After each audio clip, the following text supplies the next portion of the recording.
का जो सेशन है उसका मेन टॉपिक तो ये है कि how to prepare for CSS.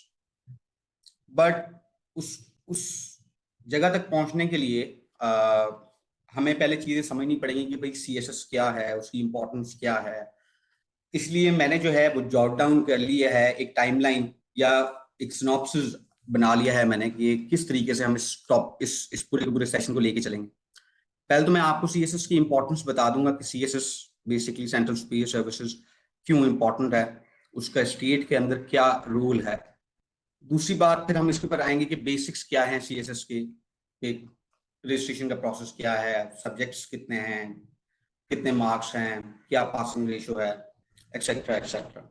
अच्छा, इसी तरीके से फिर थोड़ा सा मैं आपको अपनी मेरी जो जर्नी रही है सीएसएस क्लियर करने के लिए, उसके अंदर वो किस तरीके से मैंने स्टेप बाय स्टेप इस जर्नी को क्लियर किया और मैंने क्या हर्डल्स फेस की, वो आपसे शेयर कर लूंगा।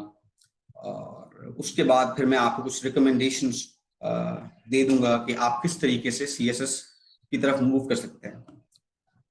अच्छा, तो मैं आपको सबसे पहले तो बताता हूँ भाई सीएसएस क्या है। सीएसएस आप लोगों को पता है कि सेंट्रल सुपीरियर सर्विसेज, इसका एग्जाम जो है वो कंडक्ट करता है फेडरल पब्लिक सर्विस कमीशन हर साल फरवरी के अंदर।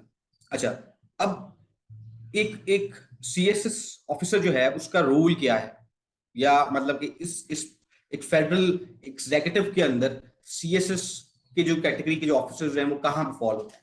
देखें, जो सेंट्रल सुपीरियर सर्विसेज हैं वो बेसिकली एक स्टील फ्रेम है फेडरल गवर्नमेंट का, जिसके थ्रू फेडरेशन जो है वो कंडक्ट करती है बिजनेस ऑफ द स्टेट को। ठीक है, मतलब जिस तरीके से एक आपकी यूनिवर्सिटी है, उसके अंदर हायरार्की है, उसके अंदर चेयरमैन होंगे, उसके अंदर डीन होंगे, उसके अंदर टीचर्स होंगे, उसके अंदर एडमिनिस्ट्रेशन होगी, इसी तरीके से फेडरेशन के अंदर जो लोग बिजनेस ऑफ द स्टेट को कंडक्ट कर रहे होते हैं वो लोग होते हैं सीएसपीज। अब ये जो सेंट्रल सुपीरियर सर्विसेज है ये बेसिकली डिवाइड की गई है 12 सर्विस ग्रुप्स के अंदर। 12 सर्विस ग्रुप्स कौन कौन से हैं? इसके अंदर पुलिस सर्विसेज ऑफ पाकिस्तान है, फॉरेन सर्विसेज ऑफ पाकिस्तान है, पाकिस्तान ऑडिट एंड अकाउंट्स है, पाकिस्तान एडमिनिस्ट्रेटिव सर्विस है, जिसे हम पहले डीएमजी के नाम से भी जानते थे, ऑफिस मैनेजमेंट ग्रुप है, कॉमर्स एंड ट्रेड है, मिलिट्री लैंड एंड कंटोनमेंट है, इनलैंड रेवेन्यू सर्विस है, पोस्टल सर्विसेज है, रेलवेज है, और एक दो और है जो कि मुझे अभी एकदम ध्यान में नहीं आ रहा है कौन से बोल दिया और कौन से नहीं। तो वो भी कुछ दो सर्विस ग्रुप्स ऐसे हैं जो कि जहां पे ये पूरी जो फॉर्मेशन है सीएसएस की वो डिवाइडेड है। अच्छा, अब अगर फेडरल गवर्नमेंट में देखूं तो फेडरल गवर्नमेंट के अंदर जो एस्टेब्लिशमेंट की रिपोर्ट है 2019 की, उसके अंदर ये लिखा हुआ है कि 5,70,000 लोग जो हैं वो फेडरेशन के एम्प्लॉइज हैं, फेडरल गवर्नमेंट के अंदर सर्व कर रहे हैं, जो कि अटैच डिपार्टमेंट्स की बात नहीं कर रहा, जो इंडिपेंडेंट इदारे हैं उनकी बात नहीं कर रहा, जो डायरेक्टली सर्व कर रहे हैं फेडरल गवर्नमेंट को, मैं उनकी बात कर रहा हूँ। 5,70,000। उन 5,70,000 में से तकरीबन 5% 7% ऐसे लोग हैं जो कि 17 टू ग्रेड 22 के दरमियान फॉल करते हैं। मतलब कि अगर मैं उसको एक रफली एक बना लूं तो वो तकरीबन 28,000 रफली ये बनेगा। अब उन 28,000 में से भी जो सीएसएस ऑफिसर्स हैं, ठीक है, वो कितने हैं? वो 50% है। उन इस 8% का मतलब कि 28 टू 30% का भी जो 50% है वो कौन है? वो सीएसएस ऑफिसर्स हैं। तो तकरीबन सीएसएस ऑफिसर जो हैं वो 15 टू 17,000 के दरमियान फॉल करते हैं। अब एक सीएसएस ऑफिसर जब इनिशियली ज्वाइन करता है सर्विस को, तो वो किस ग्रेड में ज्वाइन करता है? वो 17 ग्रेड में ज्वाइन करता है। वो ग्रेड 22 से सबसे लोएस्ट हायरार्की के ऊपर होता है, ग्रेड 17 के ऊपर। लेकिन वो ओवरऑल अगर मैं देखूंगा जितने भी जो स्टाफ है या जितने भी जो एम्प्लॉयज है उनको वो लीड कर रहा होता है। अच्छा, तो उसके अंदर उसके हर सर्विस ग्रुप का एक डिफरेंट रोल होगा। मतलब कि जो पुलिस सर्विसेज का, अब मैं एक ग्रुप की जो है ना जेडी को भी, जॉब डिस्क्रिप्शन को भी यहाँ पे आपके साथ डिस्कस करता चलता हूँ कि अब पुलिस जो है, असिस्टेंट सुपरिटेंडेंट ऑफ पुलिस जो है, उसका क्या काम है? उसका ये काम है कि वो जो उसका सब एरिया, उसको जो लोकेलिटी उसको दी गई है फेडरेशन की तरफ से इन सिंक्राइजेशन विद प्रोविंस, तो उसका काम ये है कि वहां पे लॉ एंड ऑर्डर को मेंटेन करना। ठीक है, वो अब जो भी लॉ एंड ऑर्डर के रिलेटेड जितनी भी चीजें आ जाएंगी वो सारा काम उसके अंडर फॉल होगा। मान लें कि वो मर्डर हो जाएगा, वो कोई रॉबरी हो जाएगी, वो कोई फायर फाइटिंग का केस हो जाएगा, या किसी को कोई किडनैपिंग हो जाएगी, इस तरह के जितने भी केसेस हैं वो उसके परव्यू के अंदर आके फॉल करेगा। अच्छा, जो असिस्टेंट कमिश्नर है इनलैंड रेवेन्यू सर्विस का, एफबीआर का, फेडरल बोर्ड ऑफ रेवेन्यू का, उसका क्या काम है? उसका ये काम है कि रेवेन्यूज कलेक्ट करना स्टेट के लिए, क्योंकि स्टेट जो है वो बेसिकली पैसा खर्च कर रही है, तो उसके लिए सर्टेनली कुछ ऐसी सर्विस भी होगी जो पैसे कलेक्ट करके लेकर आएगी और स्टेट को बोलेगी देखो ये हमने टोटल बजट जो है वो कलेक्ट कर लिया, और उसके बाद फिर उसको स्पेंड करेंगे डिफरेंट, जहां जहां पे फेडरेशन सोचती है कि वो कहां कहां पे स्पेंड होगी, वो वहां पे स्पेंड किए जाएंगे। अच्छा, जो असिस्टेंट कमिश्नर एडमिनिस्ट्रेशन है उसका क्या काम है? उसका ये काम है कि जो गवर्नमेंट का लैंड है, ठीक है, और जो एग्रीकल्चर लैंड है उसका रिकॉर्ड संभाल के रखना, क्योंकि गवर्नमेंट फेडरेशन, एक फेडरल गवर्नमेंट जो है या प्रोविंशियल गवर्नमेंट है, उसके पास बहुत ज्यादा लैंड है ना, तो उस लैंड को मैनेज करने का काम, मेन जो रिस्पॉन्सिबिलिटी है असिस्टेंट कमिश्नर की, उस लैंड को मैनेज करना, उसके अंदर से जो रेवेन्यू आ रहा है उसको कलेक्ट करना, और इसी के साथ कोऑर्डिनेशन की फंक्शन को परफॉर्म करना। मतलब कि एक जो 4 डिपार्टमेंट होते हैं जिनके वो ऑपरेशंस को कोऑर्डिनेट कर रहा होता है, भले फिर वो पोलियो की वैक्सीन हो, भले वो फिर कोविड-19 के दौरान एसओपीज की इंप्लीमेंटेशन हो, भले वो प्राइस कंट्रोल हो, और इस तरह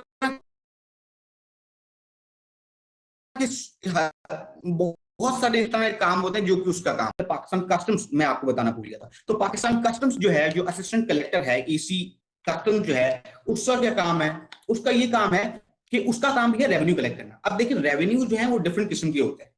एक रेवेन्यू तो वो होता है जो इनकम से आता है, दूसरा वो होता है जो कंपनीज बना रही होती है, कॉर्पोरेट टैक्स होता है, वो होता है। तो कॉर्पोरेट टैक्स और इनकम टैक्स वाला ये वाला जो काम है, या कैपिटल गेन टैक्स जो है, वो बेसिकली एफबीआर का जो असिस्टेंट कमिश्नर है वो कलेक्ट करता है। वेयर एज जो फेडरल एक्साइज ड्यूटी है, ठीक है, या इसको मैं फेडरल एक्साइज ड्यूटी नहीं बल्कि कस्टम्स की जो है, हाँ मेरा जो नेटवर्क है वो अनस्टेबल हो गया, ये कहना चाह रहे हैं मेरे ख्याल में हसन राज, मेरे ख्याल में राज। तो अब am I audible now? Should I continue? Yes, sir, you are audible, sir. Yes. All right, thank you. अच्छा, तो मैं कहाँ था?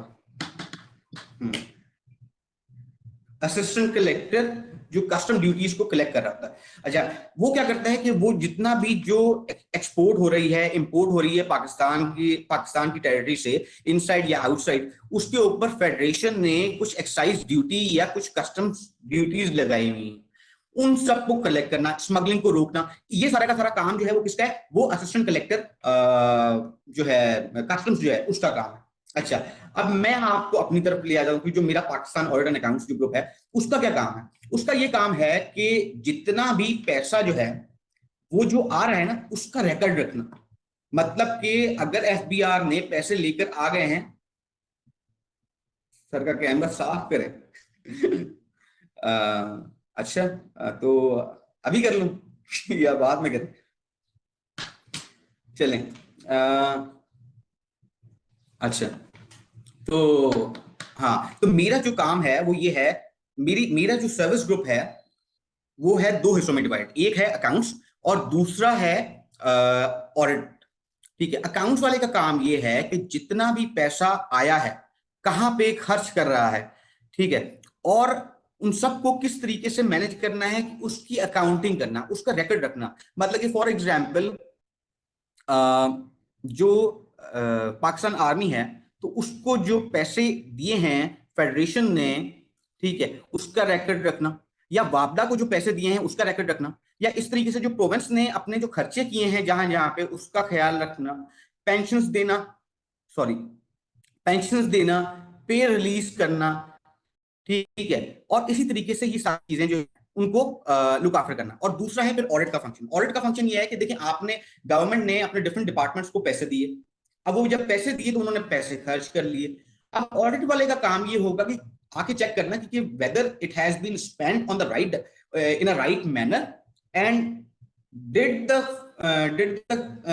officers followed the particular rules and regulations that have been given by the federation in its rules of business। ठीक है, तो उन सारी चीजों को मैनेज करना, ठीक है, मतलब उसके अंदर आपका जो है वो Pakistan army, Pakistan air force, Pakistan navy, वापडा, ठीक है, जो एजी ऑफिसर्स होते हैं वो, ठीक है, और कोई भी जो कॉन्ट्रैक्टर्स होते हैं या सीपेक अथॉरिटी हो गई या जितने भी इस तरह के जो आप इदारे सुनते हैं, उन सब का ऑडिट करना और अकाउंट्स का संभालना जो काम है वो इसी सर्विस का जो है वो काम होता है। अच्छा, और इस तरीके से कॉमर्स एंड ट्रेड ग्रुप वाले, कॉमर्स एंड ट्रेड ग्रुप वालों का क्या काम है कि वो जो पाकिस्तान की जो इकोनॉमिक पॉलिसीज है ना, जो इंडस्ट्रियल पॉलिसीज है, उनको लुक आफ्टर करे, जिसका जिसका बहुत ज्यादा दारोमदार होता है इंजीनियर्स के ऊपर कि वो इंजीनियर्स को टेकन करेंगे, ठीक है, कि उनको पता होगा कि भाई कितने इंजीनियर जो हैं वो सालाना ग्रेजुएट होंगे, उनको कहाँ कहाँ कितने, मतलब फॉर एग्जाम्पल मैकेनिकल इंजीनियरिंग है या इलेक्ट्रिकल है या मैकाट्रॉनिक्स है, तो कहाँ से कितने ग्रेजुएट्स हो रहे हैं, पाकिस्तान की कितनी डिमांड है, किस तरीके से उनको मैनेज किया जाएगा, ठीक है, किन कंट्रीज के साथ जो है वो ट्रेड अग्रीमेंट्स को कंक्लूड करना है, ठीक है, इस तरह की सारी चीजें जो है वो कॉमर्स एंड ट्रेड ग्रुप है। अच्छा, फॉरेन सर्विसेज ऑफ पाकिस्तान जो है उसका क्या काम है, उसका ये काम है पाकिस्तान की डिप्लोमेसी को कंडक्ट करना आउटबाउंड, ठीक है, मतलब कश्मीर इशू है, अफगान पीस प्रोसेस है, मिडिल ईस्ट क्राइसिस है, ठीक है, अभी आपने देखा कि शाह महमूद कुरैशी साहब जो हैं, जो हमारे फॉरेन मिनिस्टर हैं राइट नाउ, ठीक है, वो गए हैं, बाहर गए हैं आउटसाइड, मतलब कि जाके उन्होंने वॉशिंगटन में जाके यूनाइटेड नेशंस के अंदर जाके कोशिशें की कि भाई फलस्तीन के प्रॉब्लम को जो है वो उठा सकें, फिर जो कोलैबोरेशन करना, ये सारा का सारा काम जो है वो किसका है, वो डिप्लोमेसी कंडक्ट करने का काम है फॉरेन सर्विसेज ऑफ पाकिस्तान का। और इसी तरीके से फिर हर ग्रुप का जो है वो एक अपनी ही पूरी एक फील्ड है जिसके अंदर उसको काम करना पड़ता है। तो आई होप मैंने आपको बहुत सारी जो सर्विसेज हैं उनकी जो जो जॉब डिस्क्रिप्शन है, ठीक है, उसके ऊपर थोड़ी जो है I have shed some light on that, ठीक है। अच्छा, इसके अंदर फिर सीएसएस का दूसरा एक बहुत ही इंपॉर्टेंट पॉइंट ये है कि देखें, आप डायरेक्टली 17 में आते हैं, ठीक है, विद इन 5 years आपने ग्रेड 18 के अंदर ग्रेजुएट हो जाते हैं आप लोग, ठीक है, जो भी सीएसपीज होते हैं, ठीक है, मतलब कि जो आपका ट्रेनिंग के पीरियड को अगर मैं मिला लूं तो उसको मिला के अगर मैं ये बोलूं तो तकरीबन 4 साल के अंदर अंदर आपको 18 ग्रेड जो है वो कंफर्मेशन होती है इस चीज की कि डिपार्टमेंटल प्रमोशन कमेटी जो है वो आपको ग्रेजुएट कर देगी इन 18 या आपको एक्टिंग चार्ज दे देगी। तो ये इस तरीके से वो पूरा का पूरा जो है वो सर्कल चलता है और इसके अंदर आपकी जो जो ग्रोथ है, मतलब ग्रेड 20 और ग्रेड 21, इसके अंदर आप जो है वो लाजमी इंशाल्लाह ताला अपनी सर्विस को कंप्लीट करने से पहले लैंड हो जाते हैं। तो एक तो ये बहुत ज्यादा अच्छा है कि आपको पता है कि देखें, मैं लाजमी मजलूम जो है वो पहुंचूंगा इंशाल्लाह ताला ग्रेड एटलीस्ट ग्रेड 20 के अंदर, ठीक है, ग्रेड 20 के अंदर पहुंचा तो ग्रेड 21 के अंदर पहुंचा, ग्रेड 21 के अंदर भी अगर कोई ऐसा मामला हो गया है कि मतलब मैं ग्रेड 21 में नहीं जा पा रहा, तो एटलीस्ट मैं ग्रेड 20 के अंदर तो कंफर्म मुझे जाना ही जाना है। लेकिन इसका मतलब ये नहीं है कि बिल्कुल भी कि हम जो है वो सीएसपी जो है वो जाके हाथ पे हाथ धरे बैठे रहते हैं, ठीक है, वो उनकी एक अपनी जो है ना वो बेसिकली एक क्राइटेरिया होता है जिसकी बेसिस के ऊपर उसको उनको प्रमोट किया जाता है, फिर उनके डिफरेंट कोर्सेज चल होते हैं पूरी जिंदगी जो है, तो और फिर उनकी आईवी लीग। अच्छा, एक और मैं आपको बात बताऊं, आईवी लीग के अंदर जो बहुत ही मशहूर जो टॉप 10 यूनिवर्सिटीज होती हैं अराउंड द ग्लोब या इस तरह की यूनिवर्सिटीज जो कि बहुत ही ज्यादा अच्छी हैं, जानी मानी हैं, उनके अंदर सीएसपीज को जाने की इजाजत होती है कि वो जाके मास्टर्स कर सकते हैं, वो जाके पीएचडी कंडक्ट कर सकते हैं या वो जाके शॉर्ट कोर्सेज ले सकते हैं। तो इस तरह के जितने भी काम हैं, ठीक है, मतलब कि अगर मैं एजुकेशन के मुताबिक देखूं तो उसके अंदर भी बड़ा फायदा होता है सीएसपीज को कि उनके साथ एमओयू साइन हुए होते हैं फॉरेन गवर्नमेंट के साथ कि आप हमारे गवर्नमेंट सर्वेंट्स को ट्रेन करेंगे। तो ये भी एक बहुत अच्छा है। और फिर आपको सोशल एसोसिएशन जो है या सोशल जो स्टेटस है एक सीएसपी के साथ एसोसिएटेड, उसका तो मेरे ख्याल में आप सब लोगों को अटैचमेंट जो है उसका तो आपको इल्म है उस चीज का, और मेरे ख्याल में उसको ज्यादा डिस्कस जो है वो करने की जरूरत नहीं है। अच्छा, मैं आ रहा हूँ प्रिपरेशन के बारे में मैं आपको बता दूं। अच्छा, अब मैं आपको प्रोसीजर बता देता हूँ कि भाई देखें सीएसएस का प्रोसीजर कैसे स्टार्ट होता है। देखिए, हर साल अक्टूबर के महीने के अंदर federal public service commission advertisement करता है कि सीएसएस की रजिस्ट्रेशन ओपन हो गई। वो तकरीबन मिड ऑफ अक्टूबर के अंदर स्टार्ट हो जाती है और मिड ऑफ नवंबर तक वो या पूरा नवंबर तक वो आपको जो है ना अपने डॉक्यूमेंट्स जो है वो रजिस्टर करा देने होते हैं वहां पे, और आपको वो वहां पे भेजनी होती है। एलिजिबिलिटी क्राइटेरिया क्या है? एलिजिबिलिटी क्राइटेरिया ये है कि आपकी मिनिमम जो जो एजुकेशन है रिक्वायर्ड जो है वो है 14 ईयर्स ऑफ एजुकेशन, ठीक है। अगर आपने जो कि अब शायद उसके ऊपर 2 साल की जो डिग्रीज होती थी उसके ऊपर वो मेरे ख्याल में अब वो वैसे अलाउड नहीं कर रहे, लेकिन स्टिल 14 इयर्स ऑफ ग्रेजुएशन आपके पास है तो आप अलाउ कर सकते हैं। इसके ऊपर आपके पास जितनी एजुकेशन है 16 18, ठीक है, पीएचडी है, जो भी है वो सारा आपको जो है ना वो उसका कोई मसला नहीं है, you are eligible to apply for CSS exam. अच्छा, मैक्सिमम एज क्या है? मैक्सिमम एज है आपकी 30 इयर्स ऑफ एज। जो नॉर्मल केस है जिसके अंदर कोई इस तरह का वो नहीं है कि बैकवर्ड एरिया से ताल्लुक रखता है या कुछ इस तरीके से, तो वो सिंपली जो है 30 इयर्स ऑफ एज तक वो जाके अप्लाई कर सकता है। जो गवर्नमेंट सर्वेंट होते हैं उनके लिए ये एक रिलैक्सेशन होती है कि उनको 2 साल का ग्रेस पीरियड मिलता है, लेकिन उसकी कंडीशन ये है कि उस सिविल सर्वेंट की या उस गवर्नमेंट सर्वेंट की जो सर्विस होगी वो कंटिन्यूसली 2 साल तक होगी फेडरेशन के अंदर या प्रोविंसेस के अंदर, तो फिर उसको 2 साल की एज रिलैक्सेशन मिल जाएगी। इसके अलावा जो फेडरल पब्लिक सर्विस कमीशन के रूल्स एंड रेगुलेशंस हैं वो फेडरल पब्लिक सर्विस कमीशन की जो वेबसाइट है उसके ऊपर अवेलेबल है, ठीक है। You can visit it, you can download that document and you can read it yourself कि क्या चीजें हैं, क्योंकि बैकवर्ड एरियाज कुछ होते हैं या कुछ इस तरह के एरियाज होते हैं जो कि प्रिविलेज बनाने के लिए या उनको इंडक्ट करने के लिए वहां से इंडक्टीज को, तो उनके लिए जो रजिस्ट्रेशन हो जाती है कंप्लीट, तो उसके बाद क्या होगा कि आपका 14 फरवरी को या 15 फरवरी को एग्जाम सीएसएस का कंडक्ट किया जाएगा। ये लाजम मजलूम है, भले कुछ भी हो जाए, सीएसएस का इम्तिहान जो है वो 14 या 15 फरवरी को होगा ही होगा, ठीक है। और टोटल होते हैं तो तकरीबन 7 डेज के अंदर आपका जो है वो कंक्लूड हो जाएगा सीएसएस का एग्जाम। अच्छा, मैं इससे आगे से बाकी चीजों को मैं करूंगा, बट इससे आगे होगा कि अगले साल अक्टूबर में, मतलब कि 2020 अक्टूबर के अंदर आप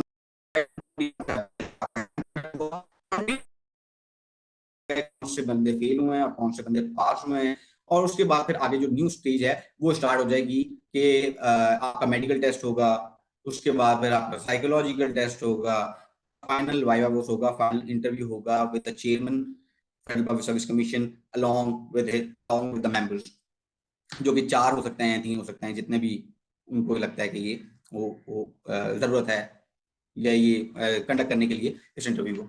अच्छा, 12 सब्जेक्ट्स की मैंने आपसे बात की, तो 12 सब्जेक्ट्स का मतलब यह है कि 1200 मार्क्स हो गए, हर एक सब्जेक्ट के 100 मार्क्स हैं, ठीक है। और अगर मैं वाइवा वोस के मार्क्स को मिला लूंगा तो 1500 मार्क्स है हर पेपर जो है, ठीक है। अब इन जो 12 सब्जेक्ट्स हैं इनको 2 कैटेगरीज के अंदर डिवाइड किया गया है, एक कंपलसरी है, एक ऑप्शनल है।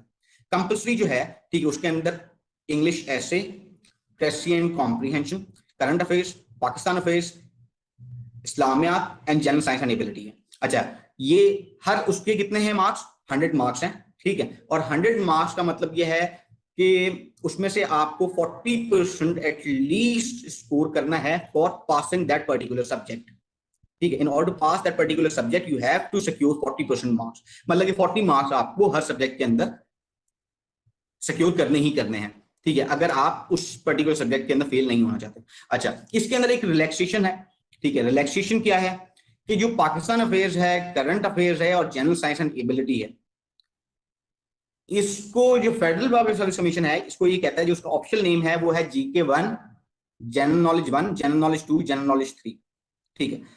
इन तीनों जनरल नॉलेज को क्लब किया हुआ है 300 मार्क्स के अंदर फेडरल पब्लिक सर्विस कमीशन ने, और फेडरल पब्लिक सर्विस कमीशन के रूल के मुताबिक ये है कि अगर 300 में से 40% मार्क्स स्कोर कर लेता है, 300 का 40% कितना हो जाएगा? 120 मार्क्स। अगर वो स्कोर कर ले, ठीक है, तो वो तीनों सब अंदर एक बच्चा अटेम्प्ट उसने किया, एक एस्पिरेंट है। करंट अफेयर्स का एग्जाम उसने अटेम्प्ट किया, उसके अंदर भी उसके 20 हो गए, 40 मार्क्स। अब आपको 120 बचेंगे मार्क्स। तो आप अगर एक स्टूडेंट है उसने जनरल साइंस और एबिलिटी के मार्क्स स्कोर कर लिए तो टोटल 20, इसका मतलब क्या हो गया कि आप उस स्टूडेंट ने, उस एस्पिरेंट ने का पेपर पास कर लिया, तीनों जीके के पेपर, ठीक है। अच्छा, तो इसी देखिए ऑप्शनल सब्जेक्ट जो हैं उनके ग्रुप्स, ठीक है। आप फेडरल पब्लिक सर्विस कमीशन की वेबसाइट के ऊपर जाएंगे, वहां से जाके आप कंपल्सरी जो सिलेबस है 2016 एंड ऑनवर्ड्स उसको आप डाउनलोड करेंगे तो उसके अंदर आपको ग्रुप्स मिलेंगे।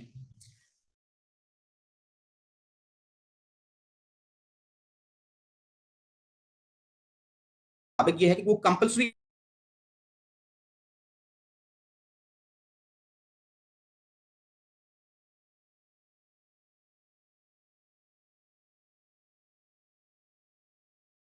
ऑडिट एंड अकाउंट्स है, और केमिस्ट्री और फिजिक्स भी वहां पे है, और मैथमेटिक्स भी है वहां पे। तो ये इस तरीके से आपको एक आपको सब्जेक्ट ये उठाना है। अच्छा, इसका मतलब ये है कि 200 मार्क्स का एक सब्जेक्ट है तो क्या सिर्फ एक पेपर होगा? नहीं, 2 पेपर होंगे 100 मार्क्स से, क्योंकि उसका सिलेबस भी उन्होंने एक्सटेंड कर दिया और उस सिलेबस को उन्होंने पेपर 1 के नाम और पेपर 2 के नाम कर दिया। और इस तरीके से फिर आपके जब हो गए तो फिर आपका कितने बचे ऑप्शनल सब्जेक्ट्स की जो मार्क्स कितने बचते हैं पीछे? 400 मार्क्स बचते हैं। 400 मार्क्स कितने 400 मार्क्स का मतलब ये है कि आपको पीछे 4 सब्जेक्ट्स को सेलेक्ट करना है। उसके अंदर एक है हिस्ट्री का पोर्शन, ठीक है। हिस्ट्री के पोर्शन के अंदर इंडो पाक हिस्ट्री है, यूएस हिस्ट्री है, यूरोपियन हिस्ट्री है, ब्रिटिश हिस्ट्री है। इस तरह के आपके पास सब्जेक्ट्स अवेलेबल हैं और वहां पे जाके आप किसी भी एक सब्जेक्ट को आप पिक कर सकते हैं। हर ग्रुप में से आप एक से ज्यादा सब्जेक्ट चूज नहीं कर सकते। इस तरीके से आपके पास एक और ग्रुप है जिसके अंदर आप सोशियोलॉजी है, साइकोलॉजी है, लैंग्वेजेस भी उसके अंदर इन्वॉल्व है, सिंधी लैंग्वेज है उसके अंदर, ठीक है। हर सारी रीजनल लैंग्वेजेस हैं, पंजाबी है, पश्तो है, ठीक है, बलोची है, ठीक है। तो इस तरीके से ये आपके हर ग्रुप करने में, और आप जो है ना उनमें से 4 सब्जेक्ट्स हर ग्रुप में कम्युनिटिवली ग्रुप में से सिलेक्ट कर लेंगे। अच्छा, अब सेलेक्ट किस बेसिस के ऊपर करना है, क्राइटेरिया क्या होगा सब्जेक्ट्स को सिलेक्ट करने का? क्राइटेरिया ये है सब्जेक्ट को सिलेक्ट करने का कि आपका इंटरेस्ट कितना है उस सब्जेक्ट के अंदर। यूएस हिस्ट्री है फॉर इंस्टेंस, तो यूएस हिस्ट्री, यूएस के बारे में जानना मुझे, अगर मेरा इंटरेस्ट है ना, अच्छा समझ में आएगा। क्योंकि क्या होता है, ये है कि जब आप क्या कर रहे हैं कि जब आप एक सब्जेक्ट को सिलेक्ट कर रहे हैं तो अगर आपको उसके अंदर इंटरेस्ट नहीं है ना और बड़ी मुश्किल से आप पढ़ रहे हैं तो फिर आप उसके अंदर ना वैसा परफॉर्म नहीं कर सकते।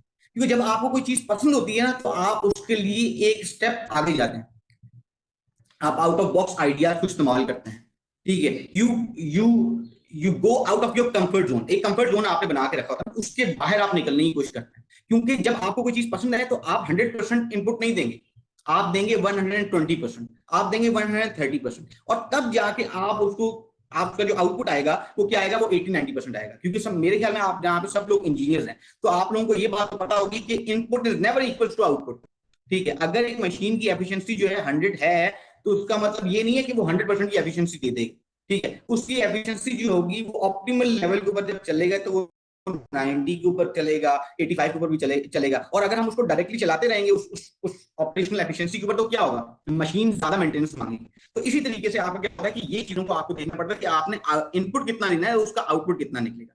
तो एक आपका इंटरेस्ट हो गया कि भाई इंटरेस्ट मेरा उस सब्जेक्ट के अंदर कितना है।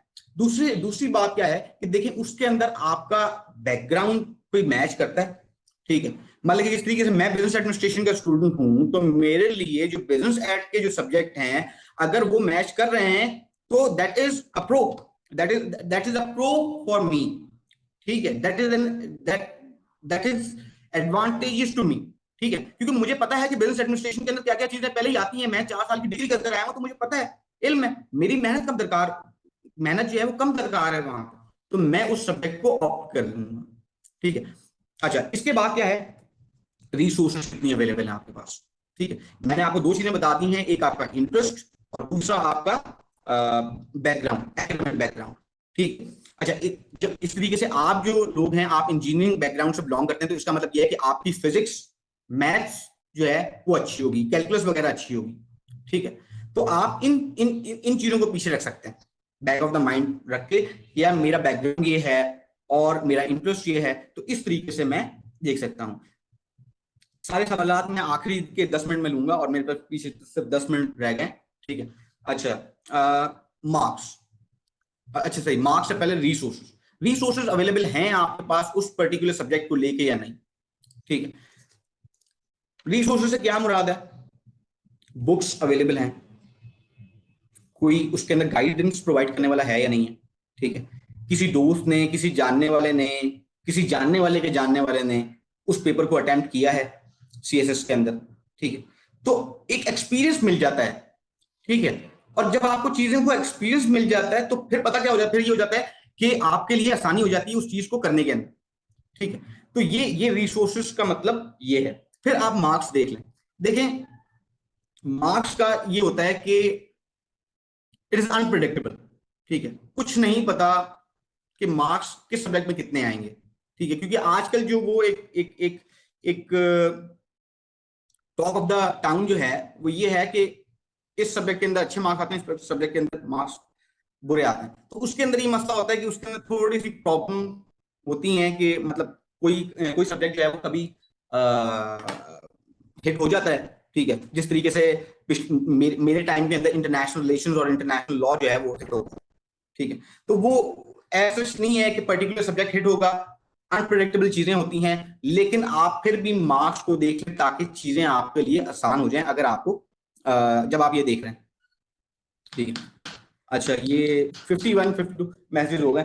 अच्छा और क्या है, तो ये एक बेसिकली सब्जेक्ट सिलेक्शन का क्राइटेरिया आपके सामने मैंने रख दिया है। अच्छा जब मैंने प्रिपरेशन स्टार्ट की थी, ठीक है, तो मैं 2016 का ग्रेजुएट हूँ। फॉल के अंदर मैंने 2016 फॉल के अंदर जो है वो प्रिपरेशन स्टार्ट की, और I was too much in haste. मुझे था कि सीएसएस के अंदर अपीयर होना है 2017 के अटेम्प्ट के अंदर, ठीक है। 2017 जो मेरा फर्स्ट अटेम्प्ट है, तो मैंने सितंबर के अंदर प्रिपरेशन स्टार्ट की and I went for the exam, ठीक है। और मेरी प्रिपरेशन सही नहीं थी, और इसीलिए क्या हुआ कि मैं फेल हो गया 4 सब्जेक्ट्स के अंदर, ठीक है। English essay, president comprehension, international relations and international relations part 1 and part 2, ठीक है। और फिर मुझे वहां पे जाके एहसास हुआ कि मेरी तो प्रिपरेशन ही कंप्लीट नहीं थी।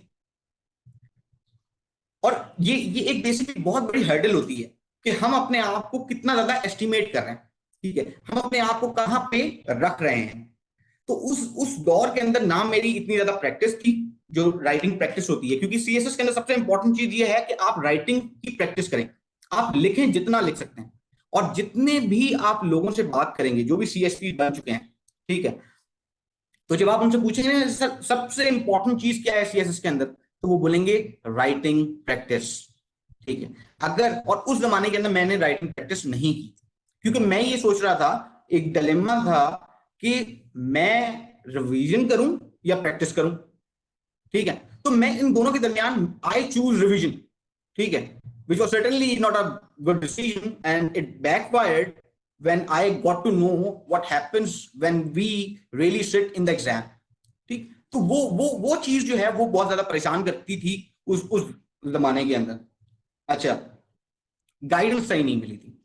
प्रॉब्लम ये है कि राइट गाइडेंस जब नहीं होती ना तो फिर आपको ट्रायल एंड एरर के मेथड के ऊपर जाना पड़ता है, and I went for it, ठीक है। तो मैं जब पहली दफा सीएसएस के एग्जाम के अंदर बैठा तब मुझे एहसास हुआ कि देखिए ये चीजें जो हैं मुझे नहीं करनी, ठीक है। मुझे बुक रीडिंग करनी है, मुझे नोट से नहीं पढ़ना, ठीक है। मुझे अपने दिमाग के हराइजन को खोलना है, ठीक है। तो जब तक मैं रीडिंग हैबिट नहीं बनाऊंगा, जब तक मैं किताबों को पढ़ूंगा नहीं, तब तक मैं चीजों को अंडरस्टैंड नहीं कर सकता होलिस्टिकली। क्योंकि एक सीएसएस ऑफिसर के लिए बहुत ही ज्यादा जरूरत होती है उसको इस चीज की, जब वो जॉब के अंदर आता है, कि वो एनालिसिस कर सके, वो चीजों को जानता हो, वो लोगों से बात करना जानता हो, उसे चीजों के बारे में इंफॉर्मेशन हो, ठीक है। क्योंकि अगर वो नहीं होगी तो स्टेट का बिजनेस जो है ना उसको कंडक्ट करने में प्रॉब्लम्स आएंगी, और फिर वो स्टेट के लिए फायदेमंद नहीं है। जब स्टेट के लिए फायदेमंद नहीं है तो वो फिर आपको हायर भी नहीं करेंगे सर्टेनली। तो इसीलिए आपको उस लेवल तक पहुंचना होता है। और हमेशा ये बात याद रखिएगा, this is a competitive exam, ठीक है। दूसरे एग्जाम्स की तरह नहीं है, आप यूनिवर्सिटी एग्जाम की तरह या जो जीमेट का एग्जाम होता है उसकी तरीके से या किसी और एग्जाम के तरीके से। ये पाकिस्तान का सबसे मुश्किल एग्जाम है, ठीक है, जिसके अंदर पहले 3 घंटों में पता लग जाएगा कि आप कितने पानी में, ठीक है। अगर आपसे ऐसे नहीं होगा, प्रेसिडेंट कॉम्प्रिहेंशन का पहले दिन पेपर नहीं होगा ना, तो आप फिर अगले वाले पेपर में कंफ्यूज रहेंगे, ठीक है। आपका जो कॉन्फिडेंस लेवल होगा वो ब्रेक डाउन शुरू हो जाएगा, विदर्ड हो जाएगा, ठीक है। जिस तरीके से समंदर के ऊपर लहर आती है तो कोई चीज वो टीला होता है ना, तो उसको आहिस्ता आहिस्ता जो है वो तोड़ देती है, खत्म कर देती है। इसी तरीके से क्या होता है कि वो आपकी पूरे के पूरे कॉन्फिडेंस को तबाह बर्बाद कर देगी। न्यूज़पेपर पढ़ना है रोज, रोज पढ़ना है, ठीक है। इनिशियली जब मैंने सीएसएस की प्रिपरेशन स्टार्ट की थी तो इतना ज्यादा नहीं पढ़ता था, लेकिन ये भी नहीं था कि बिल्कुल ही नहीं पढ़ता था, ठीक है। नजर एक जरूर घुमा लेता था कि क्या हो रहा है, लेकिन असल में जो जो चीज सही स्टार्ट हुई, जो सही तरीके से आया, वो क्या आया कि वो मैंने जो मेरी रिकमेंडेशंस भी हैं और जो मैंने फॉलो भी किया है वो ये है कि मैंने बुक्स पढ़ी, ठीक है, और एक सब्जेक्ट के लिए मल्टीपल बुक्स को रेफर किया। अच्छा, अब यहां पे मैं आपको ये भी बताता चलता हूं कि देखें, क्या बुक को सारा का सारा पढ़ना है? नहीं, सारा का सारा नहीं पढ़ना बुक को। जो चीज काम की है उसी को पढ़ना है, ठीक है। मतलब वहां पे आपको जो है ना, वो कोई इंटेलेक्ट नहीं चाहिए। फेडरल गवर्नमेंट के अंदर कोई इंटेलेक्ट नहीं चाहिए, ऐसा बंदा जो कि बस जानता हो सब कुछ, जो पीएचडी हो, जो डॉक्टरेट हो, ठीक है। वहां पे चाहिए ऐसा बंदा जो चीजों को समझ सके, कॉम्प्रिहेंड कर सके और एक्शन ले सके। सिर्फ ऐसा बंदा चाहिए वहां पे। उसे उतना ही पता होना चाहिए जितनी उसकी रिक्वायरमेंट है।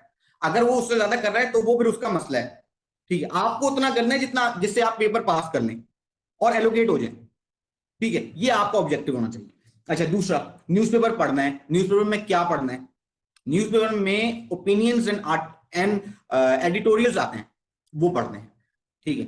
ओपिनियन होगा किसी का किसी बात के ऊपर। इकोनॉमिक कंडीशन पाकिस्तान की आजकल जो है वो बेहतर होते हुए नजर आ रही है on the face of it, तो हम देखेंगे, हम उसका ओपिनियन पढ़ेंगे।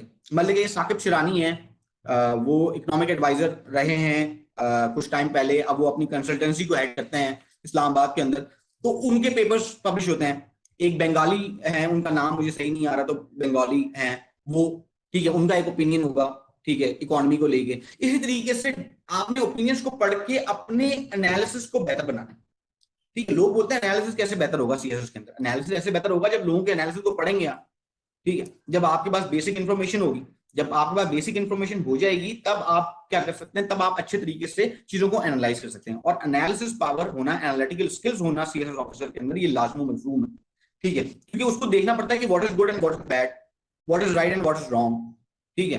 What are the advantages and what are the disadvantages of a particular decision, ठीक है, क्योंकि they have to make a decision. तो ये आपको करना होता है। अच्छा, इंग्लिश ग्रामर, देखिए इंग्लिश ग्रामर जो है वो बहुत ही इंपॉर्टेंट है, ठीक है। अगर आपको लैंग्वेज नहीं आती, अगर आपको ग्रामर नहीं लिखनी आती, तो then you are of no use to the federal government, ठीक है। और सीधी बात यह है कि not everyone is going to pass the CSS exam, only the best of the best can do it, ठीक है। सिर्फ अगर 16,000 17,000 बच्चे जो है जाके, एस्पिरेंट जो है जाके बैठ रहे हैं अगर कहीं पे सीएसएस के एग्जाम के अंदर जाके, ओवरऑल पूरे पाकिस्तान से, तो उनमें से 200 से 300 के दरमियान बच्चे पास होंगे। और उनमें से भी ये सिंध में शुक्र है, अल्लाह का करम है कि जो है कुछ सीटें भी पुरानी बची हुई है, खासतौर पर फीमेल कोटा जो है वो बचा हुआ है, और रूरल के अंदर सीटें बच जाती हैं, ठीक है। अर्बन के अंदर तो मेरे टाइम पे नहीं बची, जो अभी जो एलोकेट हुए हैं उनके उनके टाइम में भी नहीं बची, ठीक है, लेकिन रूल के अंदर सीटें अवेलेबल हो जाती हैं, ठीक है। अच्छा, तो ये आपने इंग्लिश ग्रामर के ऊपर काम करना है। इंग्लिश ग्रामर की किताब जो है वो मैं आपको आखिर में बताता हूँ, ठीक है, जब कंक्लूड करूंगा, ठीक है, उस वक्त। अच्छा, नोट्स मेकिंग, दो तरीके होते हैं नोट्स मेकिंग के। एक होते हैं लेंदी नोट्स, ठीक है, कॉम्प्रिहेंसिव नोट्स, और दूसरे होते हैं शॉर्ट नोट्स। शॉर्ट नोट्स के अंदर क्या होगा, सॉरी, शॉर्ट नोट्स के अंदर क्या होगा, शॉर्ट नोट्स के अंदर आप क्या करेंगे कि आप सिर्फ और सिर्फ आइडियाज लिखेंगे, ठीक है। एक आउटलाइन बना लेंगे कि मैंने इस टॉपिक के अंदर ये चीजें कवर की हैं, इसके अंदर ये मेन पॉइंट। कॉम्प्रिहेंसिव के अंदर क्या होगा, कोई एक चीज होगी, उसको कॉन्सेप्चुअली आपने अंडरस्टैंड करने के लिए चीजों को एक्सप्लेन करके लिखा हुआ है, एक्सप्लेनेशन डाली हुई उसके अंदर, तो वो आपके कॉम्प्रिहेंसिव नोट्स होंगे, ठीक है। स्केड्यूल क्या होगा, देखिए जब अगर आप सीएसएस के अलावा, सीएसएस की प्रिपरेशन के अलावा और कुछ नहीं करते, तो फिर क्या होगा, तो आपके लिए ये जरूरी है कि आपने जो है वो बैठ के 8 घंटे देने हैं सीएसएस को, ठीक है। कितना टाइम रिक्वायर्ड है, on average 6 months to 8 months average time period है जिसके अंदर आप कर सकते हैं सीएसएस, ठीक है। अच्छा, स्केड्यूल का भी हो गया। अच्छा, फ्रेश अप करना है अपने आप को ना, रिफ्रेश करना है अपने आप को टाइम टू टाइम, क्योंकि माइंड है ना, इसकी एक कैपेसिटी है, ठीक है, ये नहीं हो सकता कि आप उसके अंदर इंफॉर्मेशन डालते जाएं। हम कंप्यूटर्स नहीं है, ठीक है, हमें अपने आप को रिफ्रेश करना पड़ेगा, अपने माइंड को स्पेस देना पड़ेगा, ठीक है, ताकि वो न्यूरल लिंक्स बना सके पीछे कि भाई मैंने जो पढ़ा है, ठीक है, उसको मैंने किसके साथ अटैच करना है, मैं अपनी मेमोरी में जाके कहां पे स्टोर करना है, ताकि मैं easily, so that I could easily bring it back when I was asked about that information. ठीक है, तो वो आपको करना करना है कि कहां पे किस तरीके, तो कैसे रिफ्रेश करेंगे, दोस्तों के पास चले गए, एक घंटा मूवी देख ली, ठीक है, कुछ और काम कर लिया, ठीक है, थोड़ा पढ़ाई से दूर भी होंगे। ये नहीं कि चार कमरे की दीवारी के अंदर बैठ के बस जो है ना, बस सीएसएस करना है तो बस सीएसएस के पीछे लग जाना है और बस और कोई चीज करनी नहीं है, ठीक है, इस तरीके से नहीं होगा। अच्छा, जो बंदे ये हैं कि स्केड्यूल से रिलेटेड बात है कि मतलब कि जो बंदे हैं ऐसे हैं कि जिनको साथ में ट्यूशन पढ़ा सकते हैं या जॉब करना चाह रहे हैं, तो क्या वो सीएसएस कर सकते हैं? बिल्कुल कर सकते हैं।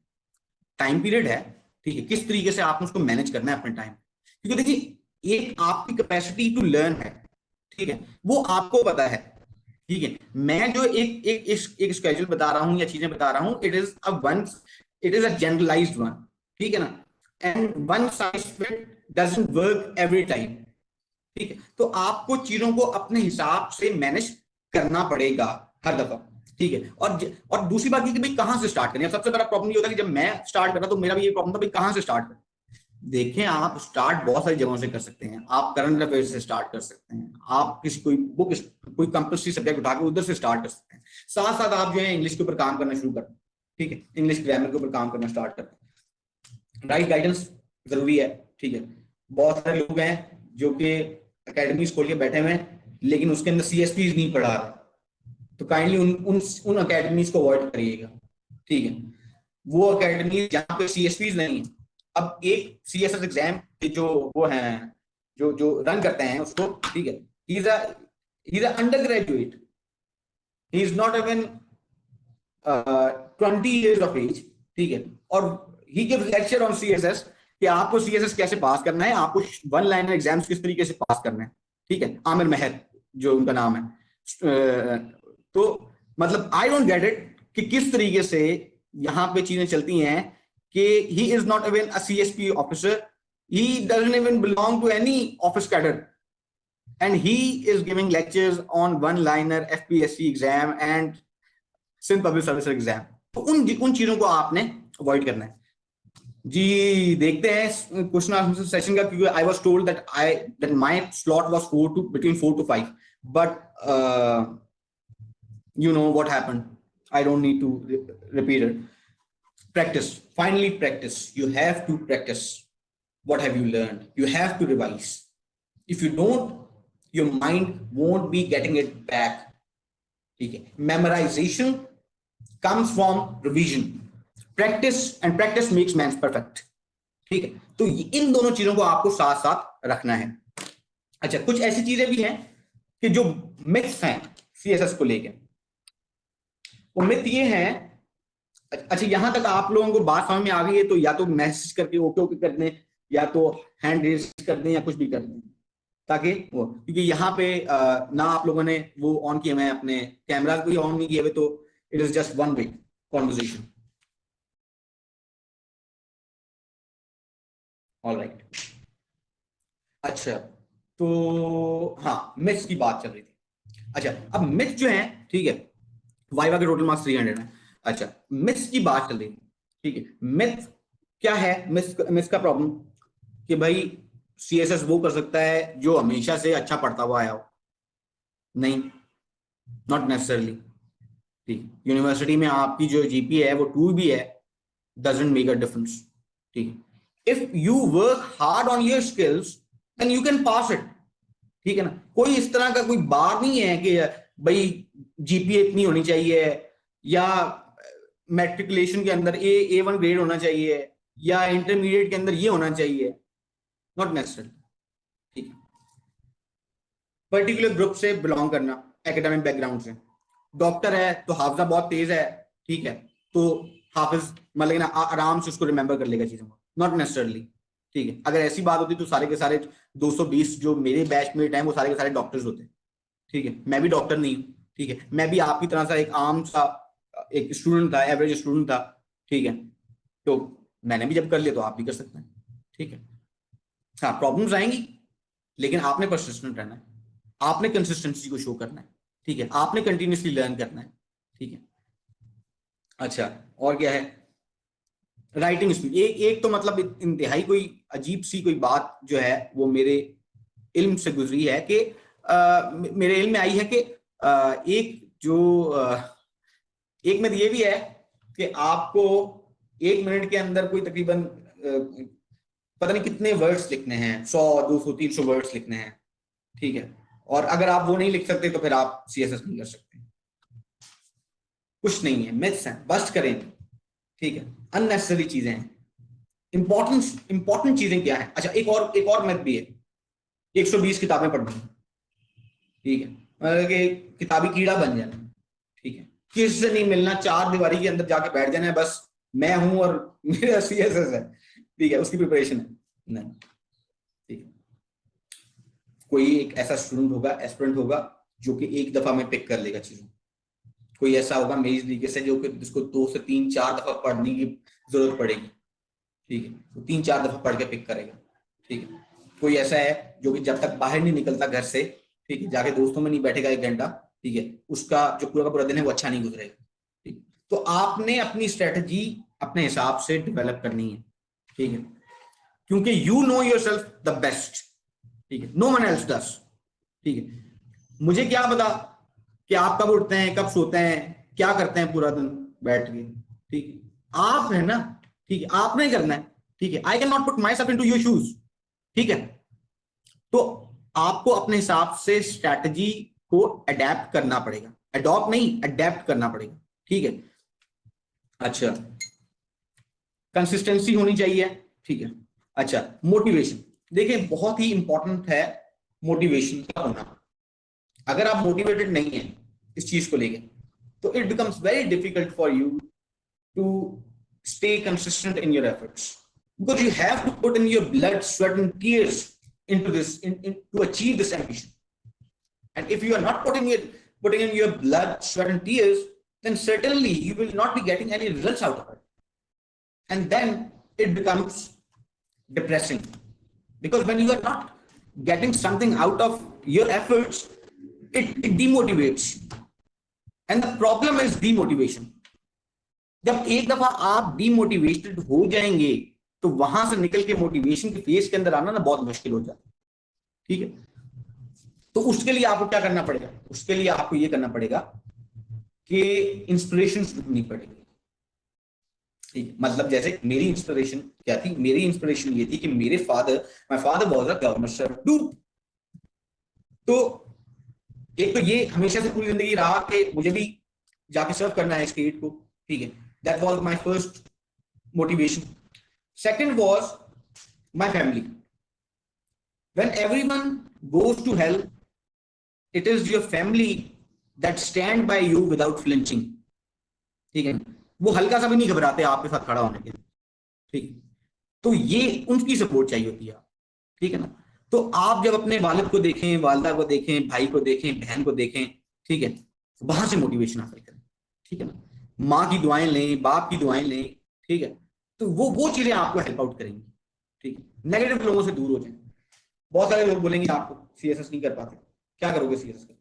My coordinator, when I went to my institution and my coordinator asked me what are you doing right now, and I told him that I'm preparing for CS exam. I appeared in 2017, but I failed. He said, so what?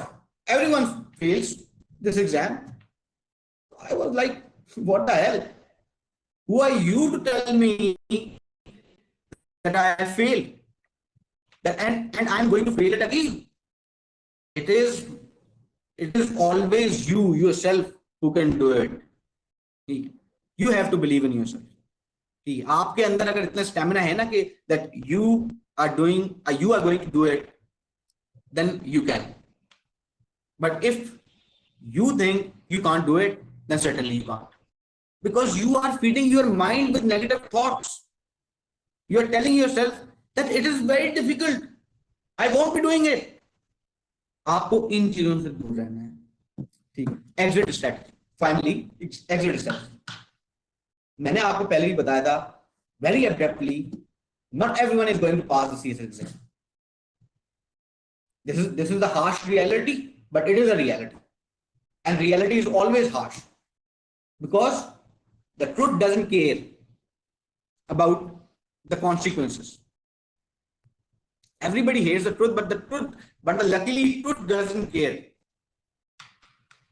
तो आपको अपने आप को ये बात दिमाग में बिठानी है कि CSS ही पूरी जिंदगी नहीं, ठीक है। CSS एक एम्बिशन है, एक प्रोजेक्ट है, उसके ऊपर काम करना है, उसको सक्सेसफुल बनाना है और उसके बाद आगे बढ़ जाना है, ठीक है। एग्जिट स्ट्रेटजी, मेरी एग्जिट स्ट्रेटजी क्या थी? Short commission. शॉर्ट कमीशन किसे बोलता हूं? वन लाइनर एग्जाम्स, नैब का है, FIA का है, इंटेलिजेंस ब्यूरो का है, स्टेट बैंक का है, PSO का है, बहुत सारे हैं, ठीक है। अब तो मतलब कि regularly Sindh public service commission भी थोड़ा सही हो गया, तो मतलब वो ईयरली ले लेता है, कंडक्ट कर लेता है,